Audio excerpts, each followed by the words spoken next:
भारतीय इतिहास की वो प्रेम कहानी जब शायद पहली बार एक हिंदू लड़की और एक मुस्लिम लड़के के बीच प्यार हुआ था।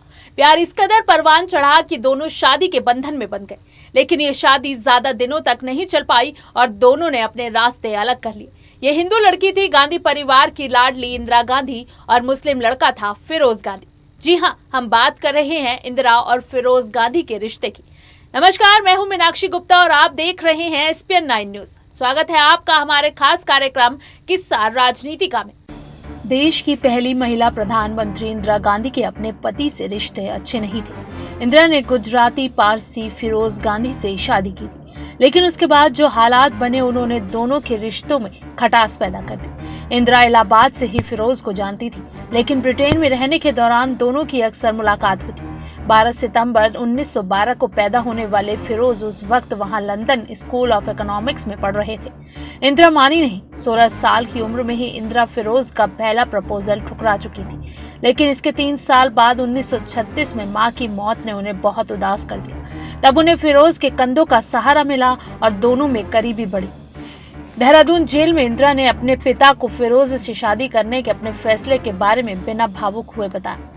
नेहरू ने कोई तर्क करना ठीक नहीं समझा। उन्होंने काफी संयम बरतते हुए इंदिरा को याद दिलाया कि डॉक्टरों ने उन्हें इतने कमजोर स्वास्थ्य के मद्देनजर प्रेगनेंसी के खिलाफ सावधान किया था। उन्होंने पिता से कहा कि वो चकाचौंध से दूर तनाव मुक्त जिंदगी चाहती हैं, शादी करना, बच्चों को पालना चाहती हैं, ऐसा घर चाहती हैं जिसमें पति हो, संगीत हो, दोस्त हो और किताबें हो।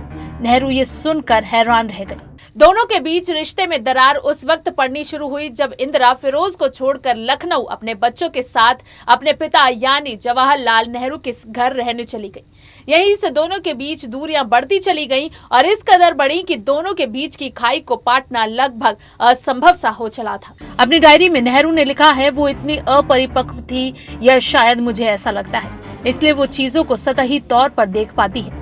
उसे उनकी गहराई में जाना चाहिए, इसमें वक्त लगेगा। मेरा ख्याल है कि उस पर दबाव ज्यादा नहीं है, वरना झटके लग सकते हैं। माना जाता है कि नेहरू इंदिरा और फिरोज से बहुत खुश नहीं थे, लेकिन उन्होंने अपनी निराशा छिपा ली थी। इलाहाबाद में 1942 में दोनों ने शादी कर ली। 1944 में इंदिरा को पहली संतान हुई, नाम रखा गया राजीव। लेकिन शादी के बाद जब इंदिरा राजनीति में सक्रिय होने लगी और पिता की सहायक की भूमिका में आ गईं, तो यह रिश्ता कमजोर पड़ने लगा। फिरोज के ससुर जवाहरलाल नेहरू उनसे पहले ही खुश नहीं रहते थे और फिर इंदिरा गांधी ने भी कभी संसद में फिरोज के महत्वपूर्ण काम की तारीफ नहीं की। फिरोज वो पहले व्यक्ति थे जिन्होंने अपनी पत्नी की अथॉरिटेटिव प्रवृत्ति को पहचान लिया था। इंदिरा गांधी और उनके पति फिरोज गांधी के बीच रिश्तों के तार काफी उलझे हुए थे, लेकिन इंदिरा ने फिरोज की मौत के बाद एक खत में लिखा कि जब उन्हें फिरोज की जरूरत महसूस हुई तो वो उनके साथ खड़े दिखे। दोनों के बीच तनाव तब शुरू हुआ जब इंदिरा अपने दोनों बच्चों को लेकर लखनऊ स्थित अपना घर छोड़कर पिता के घर आनंद भवन आ गई। शायद ये संयोग नहीं था, लेकिन इसी साल यानी 1955 में फिरोज ने कांग्रेस पार्टी के अंदर भ्रष्टाचार विरोधी अभियान शुरू किया। इंदिरा गांधी इसी साल पार्टी की वर्किंग कमेटी और केंद्रीय चुनाव समिति सदस्य बनी थी। उन दिनों संसद में कांग्रेस का ही वर्चस्व था। विपक्षी पार्टियां न केवल छोटी थी बल्कि बेहद कमजोर भी थी। इस कारण नए बने भारतीय गणतंत्र में एक तरह का खालीपन था। हालांकि फिरोज सत्तारूढ़ पार्टी से जुड़े परिवार के करीबी थे। वो विपक्ष के अनौपचारिक नेता और इस युवा देश के पहले विसल ब्लोअर थे। उन्होंने बड़ी सावधानी से भ्रष्ट लोगों का पर्दाफाश किया, जिस कारण कईयों को जेल जाना पड़ा। बीमा उद्योग का राष्ट्रीयकरण किया गया और वित्त मंत्री को इस्तीफा तक देना पड़ा। इमरजेंसी के बाद पत्रकारों पर खड़ी हुई मुश्किल को खत्म करने के लिए फिरोज ने एक प्राइवेट बिल पेश किया। ये बिल बाद में कानून बना, जिसे फिरोज गांधी प्रेस लॉ के नाम से जाना जाता है। इस कानून बनने की कहानी बेहद दिलचस्प है। चलिए बताते हैं कैसे बना ये कानून। साल 1959 में जब इंदिरा गांधी कांग्रेस के अध्यक्ष थी तो उन्होंने ये सुनिश्चित किया कि केरल में चुनी हुई पहली कम्युनिस्ट सरकार को पलटकर वहां राष्ट्रपति शासन लगाया जाए। आनंद भवन में नाश्ते की मेज पर फिरोज ने इसके लिए इंदिरा को फांसीवाद कहा। उस वक्त नेहरू भी वहीं मौजूद थे।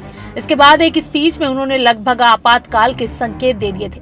फिरोज गांधी अभिव्यक्ति की आजादी के बड़े समर्थक थे। उस दौर में संसद के अंदर कुछ भी कहा जा सकता था, लेकिन अगर किसी पत्रकार ने इसके बारे में कुछ कहा या लिखा तो उन्हें इसकी सजा दी जा सकती थी। इंदिरा से जुड़ी एक किताब में फिरोज और इंदिरा के रिश्तों को लेकर कई खुलासे किए गए हैं। चलिए बताते हैं इन्हीं कुछ राजों के बारे में और उठाते हैं उस राज से भी पर्दा जिससे अलग हुए इंदिरा और फिरोज। फिरोज गांधी की मौत के 15 साल बाद इंदिरा ने आपातकाल की घोषणा की और अपने पति के बनाए प्रेस लॉ को एक तरह से कचरे के डिब्बे में फेंक दिया। बाद में जनता सरकार ने इस कानून को फिर से लागू किया और आज हम 2 टेलीविजन चैनल के जरिए भारतीय संसद की पूरी कार्रवाई देख सकते हैं। इसके साथ फिरोज गांधी की कोशिश हमेशा के लिए अमर हो गई। फिरोज और इंदिरा लगभग सभी बात पर जिरह करते थे। बच्चों की परवरिश पर दोनों की राय अलग अलग होती थी। राजनीति के बारे में भी दोनों के अलग अलग विचार थे। इंदिरा की करीबी रह चुकी मेरी शेल वनकर ने मुझे बताया था कि इंदिरा और मैं लगभग हर बात पर चर्चा करते थे। ये चर्चा दोस्ताना स्तर होती। मुझे लगता है कि हर व्यक्ति को अपनी बात रखने की आजादी होनी चाहिए, लेकिन वो मदर इंडिया की छवि से काफी प्रेरित थी। उन्हें अपने हाथ में पूरी ताकत चाहिए थी। वो भारत के संघीय ढांचे के खिलाफ थे। उनका विचार था कि भारत संघीय राष्ट्र बनने के लिए अभी पूरी तरह विकसित नहीं हुआ है।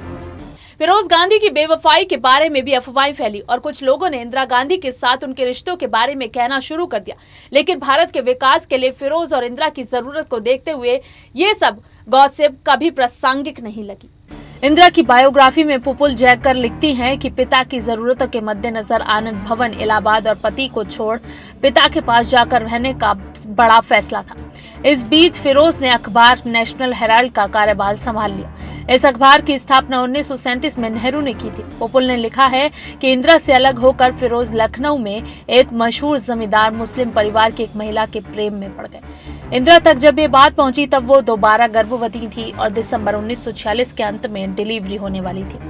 पति पत्नी के संबंध और बिगड़ते गए। दोनों राजनीति में आगे बढ़े, लेकिन निजी और राजनीतिक मतभेद भी बढ़े।